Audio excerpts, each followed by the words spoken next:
drop saturation diving is essentially the concept where if you go down to depth and you stay there long enough, your body becomes saturated. It can't handle anymore or can't take on any more inert gas, in our case nitrogen, and so your body's tissues are saturated. In order to decompress from saturation, what we do in Aquarius is we have a door between our entry lock and our wet porch. We close that door. We have a set of hoses running to the surface, and we open a valve and let the air out of those hoses. And as such, we spend 15 hours and 45 minutes decompressing. During that time, we breathe oxygen for an hour, just to accelerate the process of off-gassing nitrogen, but decompression is handled entirely in the habitat. After those 15 hours and 45 minutes, and following another hour hold just to stabilize, we then repressurize the habitat, open the door to the wet porch, go out, put on our scuba gear, and come up, and it's easy day.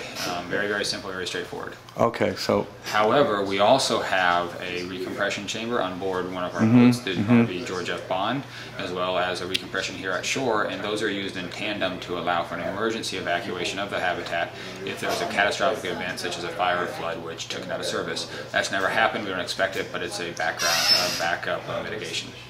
Okay, all right, I got you. So I thought that's how they were doing it. That's just those are the back. What I saw was the those are the backups. That's right, those are the backups. And at that point, they would have to be on the surface just for that's right. So momentarily. During the emergency evacuation scenario, the aquanauts would surface from the habitat, and they would be recompressed in a chamber on the George F. Bond within 10 minutes. They would then have an hour at least inside the chamber breathing oxygen and having any bubbles put back into solution.